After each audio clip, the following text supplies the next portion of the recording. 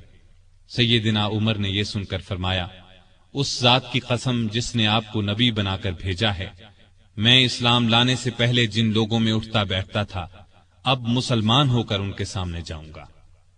اس پر تمام مسلمان دار ارقم سے 2 صفیں بنا کر نکلے اور کعبے کی طرف روانہ ہوئے۔ ایک صف میں عمر تھے، دوسری میں حمزہ۔ سب نے مسجد حرام میں نماز ادا کی۔ قریش نے یہ دیکھا تو طیش میں آ گئے۔ اس وقت تو کچھ نہ کہا، جب عمر تنہا نظر آئے تو ان پر حملہ کر دیا۔ انہوں نے بھی ڈٹ کر مقابلہ کیا۔ آخر کافر انہیں چھوڑ کر چلے گئے۔ یہ واقعہ نبوت کے 6 سال پیش آیا۔ ایمان لانے کے بعد 6 سال تک مکے میں رہے، پھر دوسرے مسلمانوں کے ساتھ مدینہ کی طرف ہجرت کی۔ ایسے میں کفار کو مخاطب ہو کر فرمایا، میں آج مکے سے جا رہا ہوں، کسی میں ہمت ہے تو مجھے روک کر دکھائے۔ کوئی آگے نہ آیا۔ اس طرح آپ قباء پہنچے۔ پھر نبی کریم صلی اللہ علیہ وسلم اور ابو بکر ہجرت کر کے وہاں تشریف لائے۔ مسجد قباء کی تعمیر کے بعد سب نے مدینے کا رخ کیا۔ ہجرت کے وقت سیدنا عمر فاروق کی عمر 40 سال کے قریب تھی۔ اس کے بعد وہ 23 برس اس دنیا میں رہے۔ یہ سارا زمانہ مدینے میں گزارا، مسجد نبوی کی تعمیر میں حصہ لیا۔ آپ صلی اللہ علیہ وسلم نے مہاجرین اور انصار میں بھائی چارہ کرایا تو اتبان بن مالک کو ان کا بھائی بنایا۔ انہوں نے اپنا نصف مکان انہیں دے دیا۔ عبداللہ بن زید نے خواب میں اذان کے الفاظ سنے۔ انہوں نے یہ الفاظ نبی کریم صلی اللہ علیہ وسلم کو سنائے تو آپ صلی اللہ علیہ وسلم نے سیدنا بلال کو حکم دیا، اذان کہیں۔ جو ہی انہوں نے اذان شروع کی، سیدنا عمر فاروق اپنی چادر گھسیٹتے ہوئے آئے اور بولے، اے اللہ کے رسول صلی اللہ علیہ وسلم، اس ذات کی قسم جس نے آپ کو نبی بنا کر بھیجا ہے، میں نے بھی بالکل یہی الفاظ خواب میں سنے ہیں۔ یہ سن کر آپ بہت خوش ہوئے۔ آج تک اذان انہی الفاظ میں دی جا رہی ہے اور قیامت تک دی جاتی رہے گی۔ ہجرت کے دوسرے سال بدر کی لڑائی پیش آئی۔ سیدنا عمر فاروق بھی اس غزوے میں شریک ہوئے۔ اس غزوے میں انہوں نے ایک نامی بہادر عاص بن ہشام کو قتل کیا۔ یہ رشتے میں ان کا ماموں تھا۔ اگلے سال احد کی لڑائی ہوئی۔ سیدنا عمر اس لڑائی میں بھی شریک ہوئے۔ بدر کی لڑائی میں عمر فاروق کی بیٹی سیدہ حفصہ بیوہ ہو گئی تھی۔ نبی کریم صلی اللہ علیہ وسلم کی خواہش پر سیدنا عمر نے ان کا نکاح آپ سے کر دیا۔ اس طرح وہ رسول کریم صلی اللہ علیہ وسلم کے سسر بنے۔ ان کی بیٹی کو مومنوں کی ماں کا درجہ حاصل ہوا۔ ہجرت کے 5ویں سال شوال میں خندق کی لڑائی پیش آئی۔ سیدنا عمر نے بھی خندق کھودی۔ خندق کے ایک حصے کی حفاظت سیدنا عمر کے سپرد کی گئی۔ بعد میں اس جگہ ان کے نام سے مسجد تعمیر کی گئی جو آج بھی موجود ہے۔ ہجرت کے 6 سال نبی کریم صلی اللہ علیہ وسلم نے کعبے کی زیارت کا ارادہ فرمایا۔ آپ 1400 صحابہ کے ساتھ روانہ ہوئے، ان میں سیدنا عمر بھی تھے۔ حدیبیہ کے مقام پر کافروں سے جو معاہدہ ہوا تو کچھ دوسرے صحابہ کے ساتھ وہ سیدنا عمر پر بھی گراں گزرا۔ وہ رسول اللہ صلی اللہ علیہ وسلم کی خدمت میں حاضر ہوئے اور عرض کی، کیا آپ اللہ کے سچے نبی نہیں ہیں؟ آپ نے فرمایا، یقیناً میں اللہ کا سچا نبی ہوں۔ کہا، کیا ہم حق پر اور ہمارا دشمن باطل پر نہیں ہے؟ آپ نے فرمایا، ہم حق پر اور ہمارا دشمن باطل پر ہے۔ کہا، اے اللہ کے رسول، جب ہم حق پر اور ہمارا دشمن باطل پر ہے تو پھر دب کر کیوں صلح کریں؟ آپ نے فرمایا، میں اللہ کا رسول ہوں، اللہ کے حکم کے خلاف نہیں کرتا، وہی میرا مددگار ہے۔ سیدنا عمر پھر ابو بکر صدیق کے پاس گئے اور ان سے بھی یہی کہا تو انہوں نے فرمایا، اے جوان، بلا شبہ نبی کریم صلی اللہ علیہ وسلم اللہ کے رسول ہیں۔ وہ اپنے رب کی نافرمانی نہیں کر سکتے اور وہی ان کا ناصر و مددگار ہے۔ بس ان کی رکاب کو تھامے رہو، یعنی ہر معاملے میں ان کی فرما برداری کرو۔ نبی کریم صلی اللہ علیہ وسلم نے فرمایا، میں اللہ کا رسول ہوں، اللہ کے حکم کے خلاف نہیں کرتا، وہی میرا مددگار ہے۔ تب جا کر سیدنا عمر کو اطمینان ہوا۔ نبی کریم صلی اللہ علیہ وسلم واپس روانہ ہوئے تو سورہ فتح نازل ہوئی۔ آپ نے سیدنا عمر کو بلا کر اللہ تعالیٰ کا یہ ارشاد سنایا کہ ہم نے آپ کو کھلی فتح عطا کی۔ ساتھ ہی آپ نے فرمایا، مجھ پر آج ایسی صورت نازل ہوئی ہے جو مجھے اس دنیا سے زیادہ پیاری ہے۔ سیدنا عمر رضی اللہ عنہ نے حدیبیہ کی صلح کے موقع پر جو گفتگو کی تھی وہ خلوص نیت پر مبنی تھی۔ پھر بھی انہیں تمام زندگی اس بات کا افسوس رہا کہ کیوں انہوں نے اس طرح کے سوال جواب کیے۔ اس کے بدلے میں انہوں نے بہت سے روزے رکھے، کئی غلام آزاد کیے اور بہت سی نفل نمازیں پڑھی۔ ہجرت کے 7ویں سال خیبر کی لڑائی ہوئی، اس میں بھی سیدنا عمر رضی اللہ عنہ شریک تھے۔ ذیقعد 7 ہجری میں نبی صلی اللہ علیہ وسلم عمرے کے لیے تشریف لے گئے۔ 2000 مسلمان آپ کے ساتھ تھے، سیدنا عمر بھی ان میں شامل تھے۔ ذات سلاسل کی جنگ میں بھی شریک ہوئے۔ سلاسل جگہ کا نام ہے، یا اس مقام پر قبیلہ جزام کا ایک چشمہ تھا جس کا نام سلسل تھا۔ مسلمان لشکر اسی چشمے پر اترا تھا، اسی لیے اس غزوے کو ذات السلاسل کہا جاتا ہے۔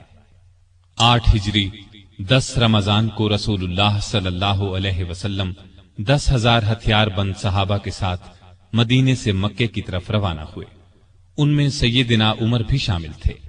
مکے سے کچھ فاصلے پر آپ صلی اللہ علیہ وسلم نے پڑاؤ ڈالا۔ اس میدان کا نام اب وادی فاطمہ ہے۔ قریش کے سردار ابو سفیان نے 2 آدمیوں کو حالات معلوم کرنے کے لیے بھیجا۔ پھر ابو سفیان خود نبی کریم صلی اللہ علیہ وسلم کی خدمت میں حاضر ہوئے۔ ایسے میں سیدنا عمر رضی اللہ عنہ نے عرض کیا، اے اللہ کے رسول، مجھے اجازت دیں میں ابو سفیان کا سر اڑا دوں، لیکن آپ نے ایسا کرنے کی اجازت نہ دی۔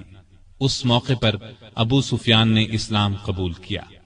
ان کے بعد مکے کے باقی ماندہ لوگ بھی مسلمان ہو گئے۔ فتح مکہ کے بعد غزوہ حنین پیش آیا۔ اس غزوے کی ابتدا میں مسلمانوں کے پاؤں اکھڑ گئے۔ صرف رسول اللہ صلی اللہ علیہ وسلم چند صحابہ کے ساتھ میدان میں کھڑے رہے۔ ان میں سیدنا عمر بھی تھے۔ پھر سیدنا عباس رضی اللہ عنہ کی آواز پر مسلمان پلٹے اور کفار کو شکست دی۔ تبوک کی لڑائی کے لیے سیدنا عمر نے اپنے مال کا نصف حصہ نبی صلی اللہ علیہ وسلم کی خدمت میں پیش کیا۔ حجۃ الوداع کے موقع پر بھی سیدنا عمر ساتھ تھے۔ اس حج کے بعد ہی آپ صلی اللہ علیہ وسلم اس دنیا سے رخصت ہوئے۔ سفر 11 ہجری میں آپ صلی اللہ علیہ وسلم نے اسامہ بن زید کو اسلامی لشکر کا سپہ سالار مقرر کیا اور حکم دیا کہ جا کر رومیوں سے موتا کی لڑائی کا بدلہ لیں۔ موتا کی لڑائی ہجرت کے 8ویں سال میں ہوئی تھی۔ اس میں اسامہ کے والد زید اور بہت سے صحابہ رضی اللہ عنہم شہید ہو گئے تھے۔ چنانچہ آپ نے یہ لشکر روانہ فرمایا۔ اس میں بڑے بڑے صحابہ کے ساتھ سیدنا عمر بھی شریک تھے۔ آپ صلی اللہ علیہ وسلم نے رحلت فرمائی تو سیدنا عمر رضی اللہ عنہ کو آپ کی وفات کا یقین ہی نہیں آتا تھا۔ وہ یہ اعلان کر رہے تھے، جو شخص یہ کہے گا کہ رسول اللہ صلی اللہ علیہ وسلم نے وفات پائی ہے، میں اس کی گردن اڑا دوں گا۔ پھر ابو بکر رضی اللہ عنہ کے سمجھانے پر یقین آیا کہ نبی صلی اللہ علیہ وسلم رحلت فرما چکے ہیں۔ آپ صلی اللہ علیہ وسلم کی وفات کے بعد خلافت کے مسئلے پر مسلمانوں میں اختلاف پیدا ہوا تو اس موقع پر سیدنا عمر نے ابو بکر رضی اللہ عنہ کا نام خلافت کے لیے سب کے سامنے رکھا۔ سبھی نے اس سے اتفاق کیا۔ ابو بکر کے بارے میں سیدنا عمر کے یہ الفاظ ہیں: ابو بکر رسول اللہ صلی اللہ علیہ وسلم کے صحابی ہیں، غار کے ساتھی ہیں، یہ تمام مسلمانوں سے زیادہ تمہارے معاملات کے والی ہونے کے حقدار ہیں۔ خلیفہ بننے کے بعد سیدنا ابو بکر نے سب سے پہلے اسامہ بن زید کا لشکر روانہ فرمایا۔ یہ لشکر نبی کریم صلی اللہ علیہ وسلم کی شدید علالت کی وجہ سے مدینہ سے باہر مقام جرف پر ٹھہر گیا تھا اور پھر وفات کی وجہ سے روانہ نہ ہو سکا تھا۔ اس موقع پر سیدنا ابو بکر نے اسامہ بن زید سے کہا کہ سیدنا عمر فاروق رضی اللہ عنہ کو ان کے پاس چھوڑ جائیں، کیونکہ ان کے مشوروں کی ضرورت پڑے گی۔ اسامہ بن زید نے خوشی سے یہ بات منظور کی۔ ابو بکر کی خلافت 2.25 برس رہی۔ تمام عرصے میں سیدنا عمر ان کے خاص مشیر رہے۔ اس دوران میں سیدنا عمر نے سیدنا ابو بکر کو مشورہ دیا کہ قرآن کو ایک جگہ جمع کر دیا جائے۔ انہوں نے یہ مشورہ اس لیے دیا کہ یمامہ کی لڑائی میں قرآن مجید کے حافظ بہت سے صحابہ شہید ہو گئے تھے۔ آخر یہ کام زید بن ثابت، سیدنا عمر اور بہت سے دوسرے صحابہ رضی اللہ عنہم کی مدد سے مکمل ہوا۔ جمادی الاولیٰ 13 ہجری میں سیدنا ابو بکر سخت بیمار ہو گئے۔ بچنے کی امید نہ رہی تو انہوں نے خلافت کے بارے میں چند بڑے بڑے صحابہ سے مشورہ کیا۔ خود انہوں نے سیدنا عمر کا نام تجویز کیا۔ بعض صحابہ نے اس پر کہا کہ وہ مزاج کے بہت سخت ہیں۔ اس پر ابو بکر نے فرمایا، جب ان پر خلافت کا بوجھ پڑے گا تو نرم ہو جائیں گے۔ اس طرح تمام مسلمانوں کا سیدنا عمر کی خلافت پر اتفاق ہو گیا۔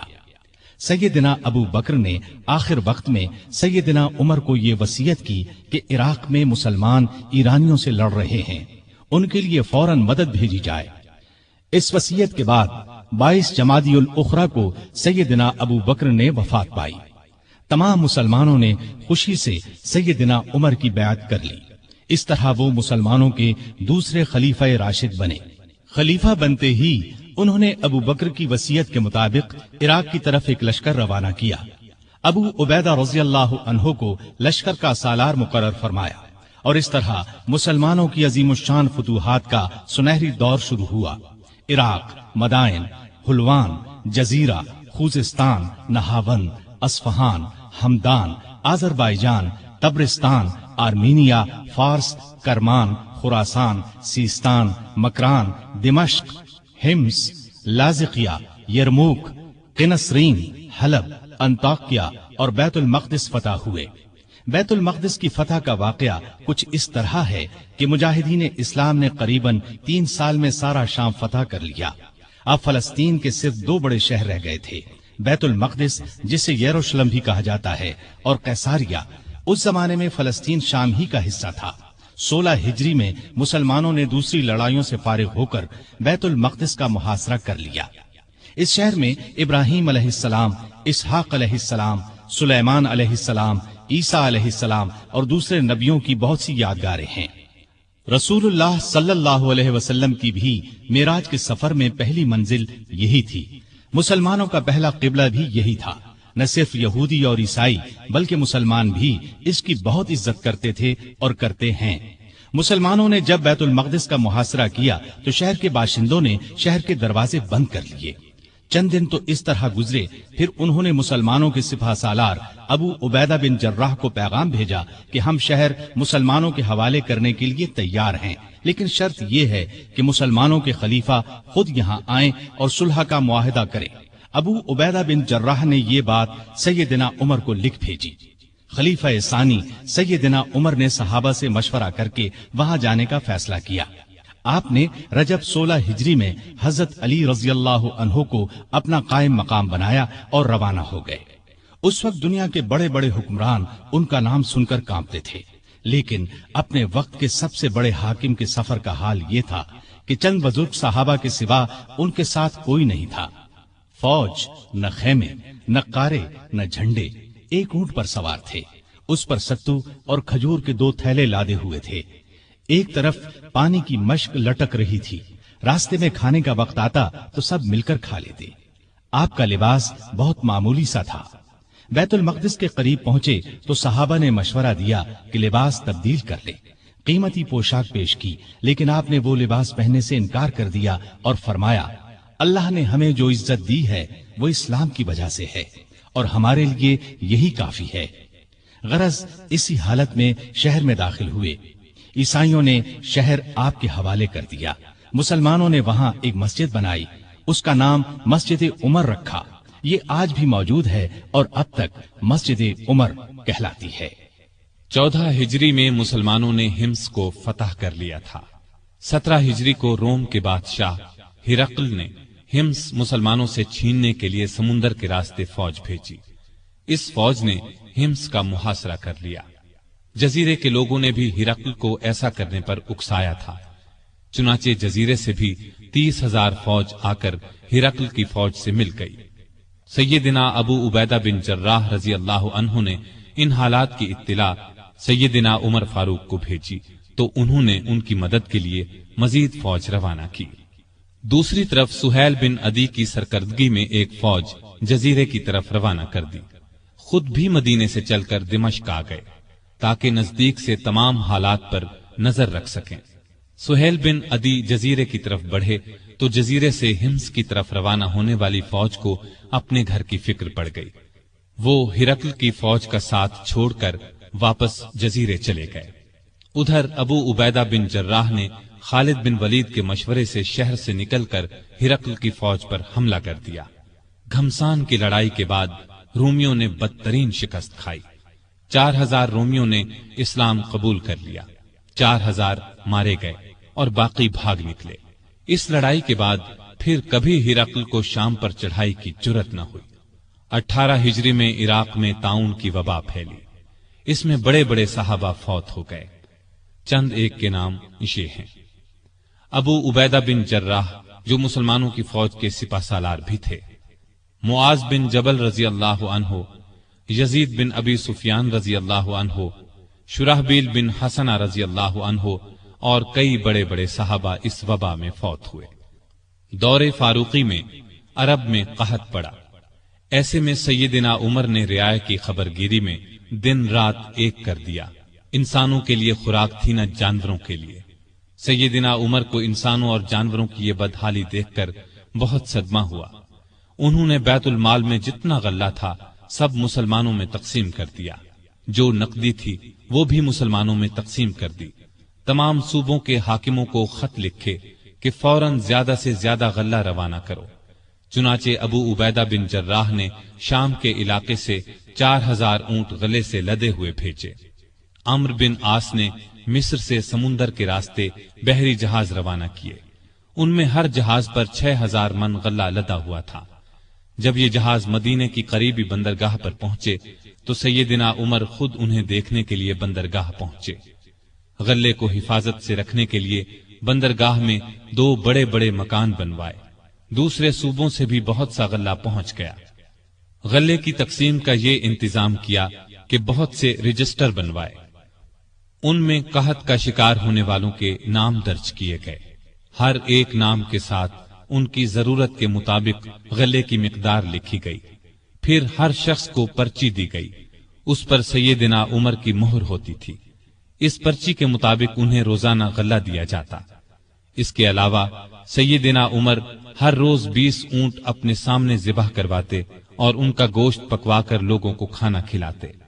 اس طرح ہزاروں آدمی روزانہ سیدنا عمر رضی اللہ عنہ کے دسترخوان پر کھانا کھاتے۔ غلے کے علاوہ لوگوں میں کپڑے اور کھجوریں بھی تقسیم کی جاتی اور خود اپنا یہ حال تھا کہ اس زمانے میں گوشت، دودھ اور گھی کھانا بالکل چھوڑ دیا تھا، اکثر بھوکے رہتے یا عام لوگوں کے ساتھ خود بھی کھاتے۔ اس طرح اس کا اثر آپ کے جسم پر پڑا۔ لوگ انہیں دیکھتے اور کہتے، اگر قحط دور نہ ہوا تو رعایا کا غم انہیں مار ڈالے گا۔ ایک دن ایک شخص سے پانی مانگا، اس کے پاس شہد تھا، اس نے وہی پیش کر دیا۔ آپ نے شہد پینے سے انکار کر دیا اور فرمایا، قیامت کے دن اگر مجھ سے پوچھا گیا کہ لوگ روٹی کو ترس رہے تھے اور تو شہد کھاتا تھا تو میں کیا جواب دوں گا؟ ایسا بھی ہوا کہ گھی کا برتن اور آٹے کی بوری اٹھواتے اور جہاں کہیں بھوکوں کا مجمع نظر آتا اپنے خادم کی مدد سے کھانا تیار کرواتے اور انہیں کھلاتے۔ دیہاتوں میں جاتے، وہاں اونٹ ذبح کرتے، گوشت، آٹا اور کپڑے لوگوں میں تقسیم کرتے۔ قحط کے دنوں میں سخت بے چین رہتے اور دعا کرتے تھے، اے اللہ، میرے عملوں کی وجہ سے محمد صلی اللہ علیہ وسلم کی امت کو تباہ نہ کر۔ لوگوں کا خیال اس قدر تھا کہ فرمایا کرتے تھے، اگر دریائے فرات کے کنارے ایک کتا بھی بھوکا مر گیا تو اللہ کے سامنے مجھے اس کا جواب دینا ہوگا۔ وہ خود اور لوگ رو رو کر بارش کی دعائیں کرتے تھے۔ آخر ایک دن نبی صلی اللہ علیہ وسلم کے چچا عباس رضی اللہ عنہ اور دوسرے مسلمانوں کو لے کر نکلے اور نہایت عاجزی سے ان الفاظ میں دعا کی، اے اللہ، پہلے تو ہم اپنے نبی صلی اللہ علیہ وسلم کے وسیلے یعنی نبی کی دعا کے وسیلے سے تجھ سے دعا کیا کرتے تھے، اب ہم تجھ سے اپنے نبی کے چچا کے وسیلے یعنی چچا کی دعا کے وسیلے سے دعا کرتے ہیں کہ ہم پر بارش نازل فرما۔ ابھی یہ دعا ہو رہی تھی کہ آسمان پر بادل چھا گئے اور ایسی موسلا دھار بارش ہوئی کہ ہر طرف پانی ہی پانی نظر آنے لگا۔ اس بارش نے خشک کھیتوں میں جان ڈال دی اور قحط دور ہو گیا۔ بیت المقدس کی فتح کے بعد شام میں قیصاریہ کا شہر باقی رہ گیا تھا، اس پر ابھی تک رومیوں کا قبضہ تھا۔ بحیرہ روم کے ساحل پر ایک بہت بڑا شہر تھا۔ یہ مہم امیر معاویہ کے سپرد کی گئی، انہوں نے شہر کو فتح کیا۔ 80,000 رومیوں میں سے بہت کم زندہ بچے۔ اب پورے شام پر اسلام کا جھنڈا لہرانے لگا۔ اس زمانے میں مصر کا ملک بھی رومی حکومت کے ماتحت تھا۔ 18 ہجری میں حضرت عمر نے حضرت عمرو بن عاص رضی اللہ عنہ کو 4000 کا لشکر دے کر مصر روانہ کیا۔ مصر کا حاکم مقوقس تھا، اس نے بے تحاشا فوج جمع کر لی، قلعہ بھی حد درجے محفوظ تھا۔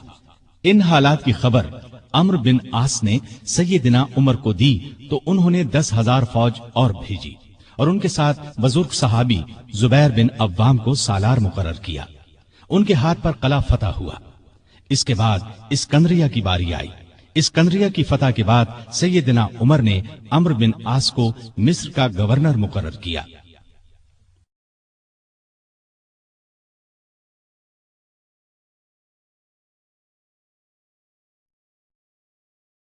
دریائے نیل مصر کا ایک بہت بڑا دریا تھا۔ تاریخ میں ہے کہ ایک دن بہت سے مصری عمرو بن عاص کے پاس آئے اور کہا، اس سال دریائے نیل میں پانی بہت کم رہ گیا ہے، ہماری فصلیں برباد ہو رہی ہیں۔ پرانے زمانے سے یہ رسم چلی آ رہی ہے کہ جب دریا میں پانی کم ہو جائے تو ہم ایک مقررہ تاریخ کو ایک کنواری لڑکی چن لیتے ہیں، اس کے والدین کی مرضی سے اسے نہایت قیمتی زیور اور کپڑے پہنا کر دلہن کی طرح بنا دیتے ہیں، پھر اسے دریائے نیل میں گرا دیتے ہیں۔ اس طرح دریا میں پانی چڑھ جاتا ہے، ارد گرد کے تمام علاقے سیراب ہو جاتے ہیں۔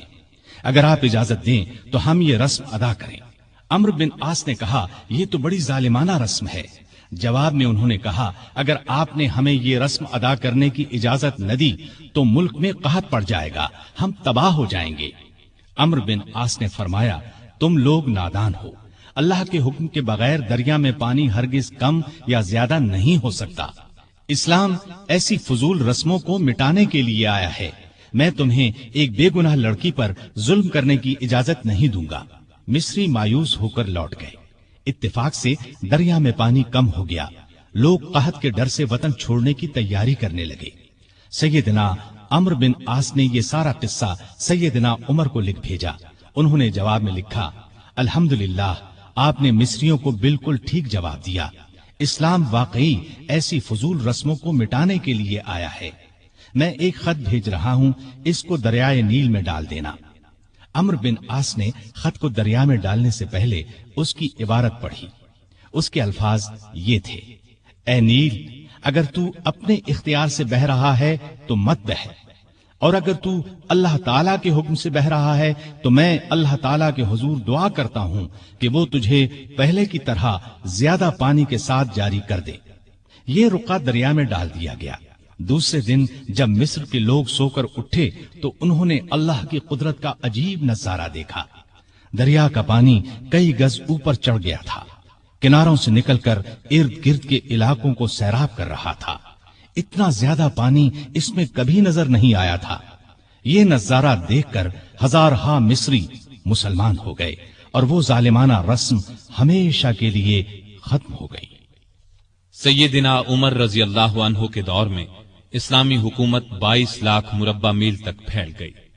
اس میں عرب کے علاوہ عراق، ایران، مصر، فلسطین، بحرین، آرمینیا، آذربائیجان، سیستان وغیرہ بہت سے ملک شامل تھے۔ اتنے بڑے ملک کا انتظام سیدنا عمر نے بہت خوبی سے کیا۔ اسلامی سلطنت کو صوبوں میں تقسیم کر دیا، پھر ہر صوبے کو بہت سے ضلعوں میں تقسیم کیا۔ عام طور پر ایک صوبے میں 10 سے لے کر 20 تک ضلع ہوتے تھے۔ ملک کا انتظام صحابہ کرام رضی اللہ عنہم کے مشورے سے کرتے تھے۔ مشورہ کرنے کے لیے انہوں نے ایک مجلس بنائی۔ اس میں سوجھ بوجھ رکھنے والے بڑے بڑے جلیل القدر صحابہ شامل تھے۔ اس مجلس کو مجلس شورا کہا جاتا تھا۔ اس کے اجلاس مسجد نبوی میں ہوتے تھے۔ ہر صوبے کا ایک گورنر مقرر کیا جاتا تھا۔ خود بالکل سادہ زندگی بسر کرتے تھے۔ یہی ہدایت گورنروں کو تھی۔ عہدے داروں کی نگرانی خود کرتے تھے۔ حج کے زمانے میں چاروں طرف سے آئے ہوئے لوگوں سے ان کے گورنروں کے حالات پوچھتے، لوگ بے دھڑک شکایت کرتے، لوگوں کے سامنے اس قسم کا خطبہ دیتے: لوگوں، تم پر جو لوگ حاکم مقرر کیے گئے ہیں وہ اس لیے نہیں بھیجے گئے کہ تمہیں ماریں پیٹیں اور تمہارا مال چھین لیں، بلکہ انہیں میں اس لیے بھیجتا ہوں کہ وہ تمہیں رسول اللہ صلی اللہ علیہ وسلم کے طریقے سکھائیں۔ اگر کسی نے اس کے خلاف کیا ہے تو مجھ سے بیان کرو تاکہ میں اس کا بدلہ لوں۔ لوگوں کو عام اجازت تھی کہ وہ کسی وقت بھی اپنی شکایت پیش کر سکتے تھے۔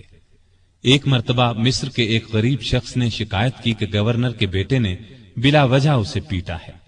آپ نے باپ بیٹے کو بلوا لیا۔ جب دونوں آ گئے تو سیدنا عمر نے اس غریب کو کوڑا دے کر فرمایا: جتنے کوڑے اس نے تمہیں مارے تھے اتنے ہی تم اسے مارو۔ اس غریب نے کوڑے مارنے شروع کیے۔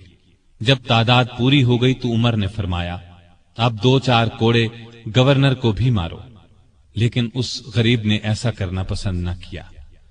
جزیرے کے گورنر کے بارے میں اطلاع ملی کہ وہ باریک لباس پہنتے ہیں، دروازے پر دربان بھی مقرر کر رکھا ہے۔ آپ نے انہیں فوراً بلوا لیا، ان کے کپڑے اتروا کر بالوں کا بنا ہوا کرتا پہنا دیا اور بکریوں کا ایک ریوڑ منگوا کر انہیں حکم دیا کہ جنگل میں جاؤ اور ان بکریوں کو چراؤ۔ گورنر کا نام ایاز بن غنم تھا۔ وہ رسول اللہ صلی اللہ علیہ وسلم کے صحابی تھے، ایک صوبے کے گورنر تھے۔ اس لیے جب انہوں نے کہا کہ وہ آئندہ ایسا لباس نہیں پہنیں گے تو عمر نے انہیں معاف کر دیا اور عہدے پر واپس بھیج دیا۔ ایاز بن غنم جب تک زندہ رہے موٹا لباس پہنتے رہے، پھر انہوں نے کبھی باریک لباس پہنا نہ دروازے پر دربان رکھا۔ خالد بن ولید رضی اللہ عنہ اسلام کے بہت بڑے جرنیل تھے۔ انہوں نے 20 لڑائیاں لڑی۔ بڑی بڑی حکومتوں کے لشکر ان کے مقابلے میں نہ ٹھہر سکے۔ سیدنا عمر کے زمانے میں جب خالد بن ولید فتوحات پر فتوحات حاصل کر رہے تھے تو عین اس حالت میں عمر نے انہیں سپہ سالاری سے معزول کر دیا۔ جب لوگوں نے وجہ پوچھی تو انہوں نے فرمایا: مسلمان یہ خیال کرنے لگے تھے کہ یہ فتوحات خالد بن ولید کی وجہ سے ہو رہی ہیں، جبکہ فتوحات ہمیں اللہ تعالی کی مہربانی سے ہو رہی ہیں۔ آپ کے زمانے میں چونکہ اسلامی حکومت بہت پھیل گئی تھی، لگاتار فتوحات کی وجہ سے مال غنیمت بھی بہت زیادہ آنے لگا تھا، اس لیے آپ نے 15 ہجری میں بیت المال قائم کر دیا۔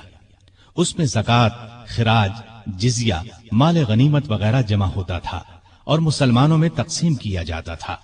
یتیموں، غریبوں اور بیواؤں کو اس میں سے وظیفے دیے جاتے تھے۔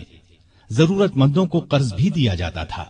جنگی ضروریات پر بھی خرچ کیا جاتا تھا۔ آمدنی اور خرچ کے معاملے میں حد درجہ احتیاط کرتے تھے۔ سیدنا عثمان نے ایک دن انہیں چلچلاتی دھوپ میں بھاگتے دیکھا۔ پوچھنے پر انہوں نے بتایا کہ بیت المال کا ایک اونٹ گم ہو گیا ہے، اس کو تلاش کر رہا ہوں۔ بحرین سے ایک مرتبہ مشک آیا، یہ انتہائی قیمتی خوشبو تھی۔ اس کو مسلمانوں میں تقسیم کرنے کے لیے آدمی کی تلاش ہوئی جو یہ کام اچھی طرح کر سکے۔ سیدنا عمر کی زوجہ محترمہ عاتقہ نے کہا کہ یہ کام میں کر سکتی ہوں۔ سیدنا عمر نے فرمایا، نہیں، میں تمہیں اس کی اجازت نہیں دے سکتا، اس لیے کہ تمہاری انگلیوں پر جو مشک لگ جائے گا وہ تم اپنے کپڑوں پر لگا لو گی، اس طرح عام مسلمانوں سے زیادہ تمہارے حصے میں آئے گا۔ ایک مرتبہ بیمار ہو گئے، لوگوں نے علاج کے طور پر شہد تجویز کیا۔ بیت المال میں شہد موجود تھا لیکن آپ نے لینا گوارا نہ کیا۔ آخر لوگوں کو جمع کیا گیا، جب سب نے اجازت دے دی تب شہد لیا۔ آپ نے عدل و انصاف کا بہترین نمونہ دنیا کو دکھایا۔ اللہ سے ڈرنے والے قاضی مقرر کیے، ان کی تنخواہیں مقرر کی، انہیں حکم دیا کہ تمام فیصلے قرآن اور حدیث کے مطابق کیے جائیں۔ قرآن اور حدیث میں حکم نہ ملے تو جس رائے پر عالموں کا اتفاق ہو اس کے مطابق فیصلہ دیا جائے۔ انہوں نے کوفہ میں شریح کو قاضی مقرر کیا، ان کے فیصلے بہت مشہور ہوئے۔ امیر المومنین کے خلاف بھی فیصلے دے دیتے تھے۔ سیدنا علی نے بھی انہیں اپنے دور میں قاضی کے عہدے پر قائم رکھا۔ قبیلہ غسان کے بادشاہ جبلہ نے اسلام قبول کر لیا۔ وہ حج کرنے کے لیے آیا، اس کی چادر پر ایک غریب بدو کا پاؤں آ گیا۔ اس نے بدو کو زور سے تھپڑ دے مارا، بدو کی ناک کی ہڈی ٹوٹ گئی۔ وہ سیدنا عمر کی خدمت میں حاضر ہو گیا، انصاف کا طلبگار ہوا۔ سیدنا عمر نے جبلہ کو بلا بھیجا، وہ حاضر ہوا تو آپ نے اسے کہا، تم نے اس غریب مسلمان سے زیادتی کی ہے، لہذا بدلہ دو۔ یہ غریب تمہیں اس جگہ تھپڑ مارے گا جس جگہ اس کے منہ پر تھپڑ لگا ہے۔ ہاں، اگر تم اس سے معافی مانگ لو اور یہ معاف کر دے تو اور بات ہے۔ جبلہ نے کہا، مجھے ایک دن کی مہلت دی جائے تاکہ میں غور کر سکوں۔ جبلہ کو ایک دن کی مہلت مل گئی۔ وہ وہاں سے فرار ہو کر شام چلا گیا اور دوبارہ عیسائی مذہب اختیار کر لیا۔ ایک مرتبہ حج کے موقع پر ایک شخص نے گورنر کی شکایت کی کہ اس نے مجھے بے قصور 100 کوڑے مارے ہیں۔ سیدنا عمر رضی اللہ عنہ نے شکایت درست پائی تو حکم دیا، تم بھی اسے 100 کوڑے مارو۔ ایک عیسائی کسان نے شکایت کی کہ اس کے کھیتوں سے مسلمان فوج گزری ہے جس سے اس کا نقصان ہوا ہے۔ آپ نے بیت المال سے اسے 10,000 درہم دینے کا حکم دیا۔ سیدنا عمر فاروق نے عام لوگوں کو منع کر دیا کہ وہ شریعت کے کسی مسئلے پر اپنا فیصلہ دیں۔ اس کام کے لیے انہوں نے فتوے جاری کرنے کا محکمہ قائم کیا۔ فتوے دینے والے بزرگوں کے نام یہ ہیں: سیدنا عثمان، سیدنا علی، سیدنا عبد الرحمن بن عوف، سیدنا ابی بن قعب، سیدنا معاذ بن جبل، سیدنا زید بن ثابت، سیدنا ابو درداء، سیدنا ابو ہریرہ رضی اللہ تعالی عنہم۔ سیدنا عمر رضی اللہ تعالی عنہ نے پولیس کا محکمہ قائم کیا۔ رعایا کی خبرگیری رکھنے کے لیے راتوں کو گشت لگایا کرتے تھے۔ ملک شام کے سفر سے لوٹ رہے تھے کہ ایک بڑھیا نظر آئی۔ اس سے پوچھا کہ بڑی بی، عمر کے بارے میں کچھ معلوم ہے؟ وہ بولی، ہاں، سنا ہے شام گیا ہوا ہے، اللہ اس سے سمجھے، آج تک اس نے مجھے پھوٹی کوڑی تک نہیں دی۔ اسے معلوم نہیں میں کتنی تنگی سے گزارا کر رہی ہوں۔ سیدنا عمر نے یہ سن کر فرمایا، بڑی بی، تم نے جا کر عمر کو اپنا حال بتایا؟ بڑھیا نے کہا، اگر اسے رعایا کا حال معلوم نہیں تو خلافت کیوں کرتا ہے؟ سیدنا عمر فاروق رضی اللہ عنہ یہ سن کر رو پڑے۔ پھر اس سے پوچھا، تم کیا لے کر عمر کو معاف کر سکتی ہو؟ اس نے کہا، اگر مجھے 25 دینار مل جائیں تو معاف کر دوں گی۔ آپ نے اسی وقت اسے 25 دینار دے دیے۔ وہ خوش ہو کر دعائیں دینے لگی، اللہ عمر کو معاف کرے،